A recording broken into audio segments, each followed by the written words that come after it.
Hello, I'm Dr. Gregory Baroza, and we're going to be talking through Horse Stock Talking Horses. I want to let you know about the 37th Breeders' Cup World Championship races that are happening this coming weekend at Keeneland Race Course in Lexington, Kentucky. They occur over Friday, November 6th and Saturday, November 7th. 2 days, 14 races, $31 million in combined purses. 201 horses from 39 foreign countries. My biggest suggestion is to watch NBC on Saturday, the 7th, from 2:30 to 6. If you can, at least watch it from 3:30 on, because you'll see some of the finest races of all time. These are weight-adjusted races, which means that fillies get a slight weight advantage, 3 pounds over males in those races that are applicable. The younger horses, meaning 3 years old and less, come in at 122 pounds total for the jockey, saddle, etc. The older horses, 4 years and up, are at 126 pounds. Having said that, let's jump right to the main event, the $6 million Longines Grade 1 Breeders' Cup Classic at 1¼ miles. This $3.12 million is going to go to the winner. It's a purse that everyone wants, but besides that, if they win, it increases the value of the horse for stud or mare for breeding, trainer for prestige, the stable for prestige. So it's a big deal. It's kind of like the heavyweight championship of the world, regardless of all the mini titles that someone might have already accumulated. Now, most of you are aware of the Triple Crown, which means the Kentucky Derby, the Preakness, which is more of a sprint, and then the Belmont, which is a long distance, 1.5 miles at the end of the series. It was all turned on its head with this 2020 year, but you may not be aware that there's another title which is less known. It's called the Trifecta, Superfecta, and it includes either winning the Travers, which is a Grade 1 stakes at 1¼ miles, or the Classic, the one that we're talking about now. If you win one of those two races with having won the Triple Crown, they call that the hat trick, the Trifecta, Superfecta, or Grand Slam. It was only won once in the past history with Whirlaway, 1941, Triple Crown plus a Travers. That's before they had the Breeders' Cup. And recently with American Pharoah in 2015. Let's jump right to the stats of who the professionals. Now, I'm not a handicapper. Who do the professionals think is going to win that big race? And it's a horse named Improbable at 3-2. It's one of the 3 horses that Bob Baffert is entering. Of course, he's won this 3 times. Maybe the only trainer to have done that, looking for a 4th. And he's got a super jockey, Irad Ortiz, who last year won the 2019 Classic with a horse named Vino Rosso, and the trainer is well-known Todd Pletcher. So you got a combination here of superpowers. And I'm not going to go into each and every statistic from these horses. They wouldn't be in this races if they weren't super horses. I'll just give you some highlights. I recommend you go to the Breeders' Cup on the website and see who's who before the television coverage, but the television coverage should be amazing and give you quite an understanding of what's going on. So that horse comes out of post position 8. That's a long post position. That's towards the outside. There's only 10 horses in the race. This horse has to jump to the front or make the lead or duck in somewhere into the pack and hope to make up the distance like any other runner as the race goes on. But that's the jockeying, not only for the jockey, but the trainer and the horse. Some horses are amazing sprinting starters. Others like to follow the pack and make a break somewhere down the line. The second horse, which is my personal favorite, is Tiz the Law. Tiz the Law is a 3-year-old colt. I should say Improbable is 4. Tiz the Law is a 3-year-old colt, and he made $2.6 million in stakes winnings already, accumulated that. Improbable's at 1.7. He comes in at post 2, which is a good post position.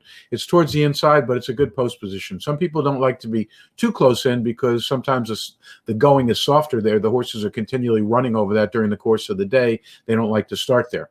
Anyway, as you all probably are aware, Tiz the Law won the Belmont Stakes, which was out of sync this year and was more of a sprint. Having said that, Barclay Tagg was disappointed. He wanted to win badly the Triple Crown and thought he had the horse that could do it. From everything I've seen the horse up close, I thought he could too. Having said that, he came in. He went into the Kentucky Derby and only got a second. He was beat out by Baffert's horse, Authentic. And so after that, he decided not to enter into the Preakness. But in between, he won the Travers. So at Saratoga Racecourse, which again, this is all out of sync. These great stakes races aren't typically run these times of the year in any other year other than 2020. So he's won 2 out of these great races, out of what we'll call the superfecta or Grand Slam type races. No other horse has done that. I'm rooting for him. Now, the 3-year-olds generally have an advantage to some extent because they've won the Classic 37% of the time. They come back. Having said that, Tizelaw came out of the Derby sore. Barclay Tagg said, let me rest him a little bit. He gave him 2 months off. He said he's back in form. He's eating. He looks great. So I'm hoping he has a good trip. Any one of these horses could turn out to be horse of the year based upon how they do in these races. So that's why they're critical. Now, the next one is Maximum Security, another Bob Baffert horse. This is a 4-year-old horse. He's won $12.25 million out of post position 3. He's going to be coming right next to Tizelaw. Baffert trains him. Jockey Luis Saez rides him. He picked up all this purse money, over $10 million, in a little bit of a sprint, a 1.1 mile race in Saudi Arabia called the Saudi Cup. This horse had followed with various controversies. He's been disqualified at different times for bumping. There was some concerns about medication. There's all sorts of things that have gone on with this horse, but through it all, Bob Baffert has stuck with this horse, trained him. He picked him up, already having some of the history in the past, and he's done an amazing job. So let's see how well he does coming into this race, but he's probably the 3rd likely horse to do well in this race. And then the 4th horse is another Baffert horse, Authentic, coming in at 6-1. You'd think the horse that won the Kentucky Derby would be even more favored, but he got beat in the Preakness by a filly named Swiss Skydiver. And Swiss Skydiver was a long shot win, but won and beat Authentic. So Swiss Skydiver, although is qualified to be in the Classic, has chosen to run in the distaff, which is for fillies and mares only. If something happens and one of the super horses drops out, they will offer Swiss Skydiver, which is unlikely, a chance to move into this race instead. But I think she's going to stick where she is. So Baffert has won the Classic 3 times. I don't know of another trainer that's won it this many times. Here's a chance for a 4th time, and he's won it with 3-year-olds. And all I can say is that this would be a once-in-a-lifetime if he does that again. Now, the next and last horse at relatively short odds, 6-1, is a horse that I'm not that familiar with, Tom's Dietat.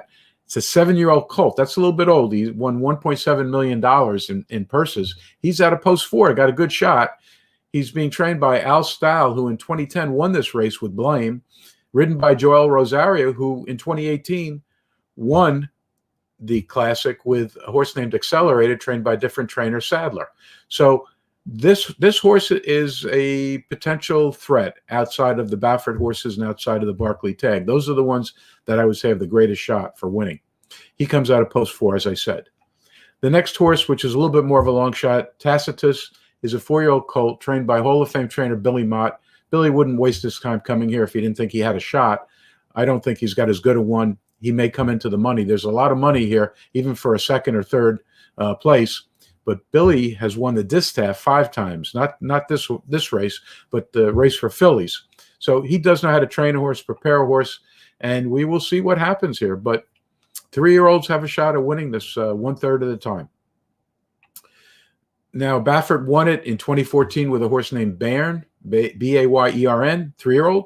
2015, American Pharaoh, who was the only horse to have won all 3 plus a Breeders' Cup, getting that Triple Crown plus the Superfecta, and with Arrogate in 2016, another 3-year-old. So, and that catapulted American Pharaoh to be Horse of the Year. Everyone wants to breed to American Pharaoh for that reason, and there's a lot of money at stake and a lot of prestige, and that's why Bob Baffert's barn is filled with all the greatest racehorses.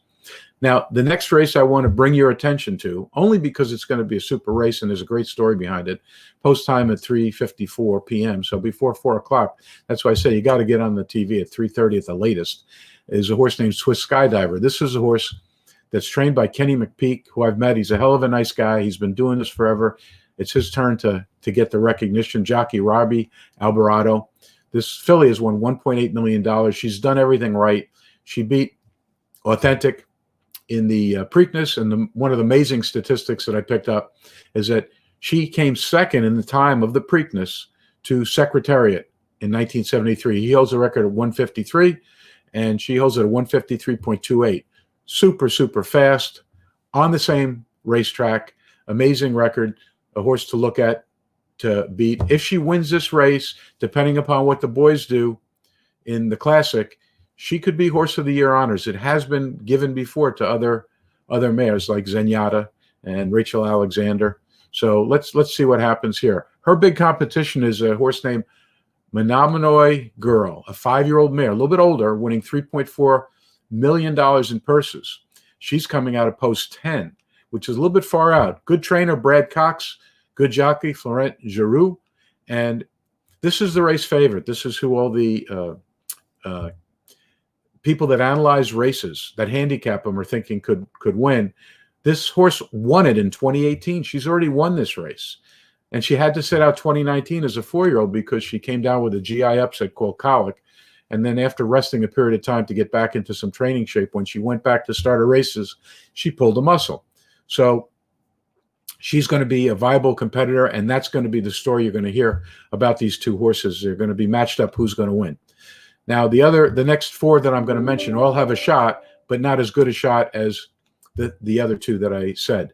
The first is comes off at 8-1 by the experts, Horologist, a 4-year-old mare trained by Billy Mott, who's won this already 5 times. Bill Mott's won this race. He knows how to train. Jockey Junior Alvarado. She's won $370,000 in purses. She's out of post 4. Ollie's Candy's another one. Trainer John Sadler. Jockey Joel Rosario. This same combination won the Classic, the male version, with a horse named Accelerate in 2018. So you got a superstars here. They're coming out at 10-1 opening day. The next one is Dunbar Road, a 4-year-old mare, won over $1 million, trained by a relatively younger trainer, but now with a lot of experience, a lot of win, and a lot of money. Chad Brown, jockeys Jose Ortiz, another great trainer out of post position 3, a good post position.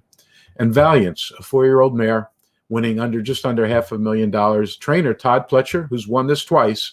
Jockey Luis Saez. These 4 are going to be battling for whatever the other 2 mares don't get. Now, the oldest winner in the mare and filly division is 6 years old, a little bit older. And older winners, over 4 years and above, have won this 2/3 of the time, 69%. So this is going to be a hell of a day. Enjoy the races. If you bet your conscience. Take a look at this more carefully. If you're not a gambler, root for a horse so that you have someone to root for and cheer on. And we all wish them well and a safe day of racing, and enjoy the day.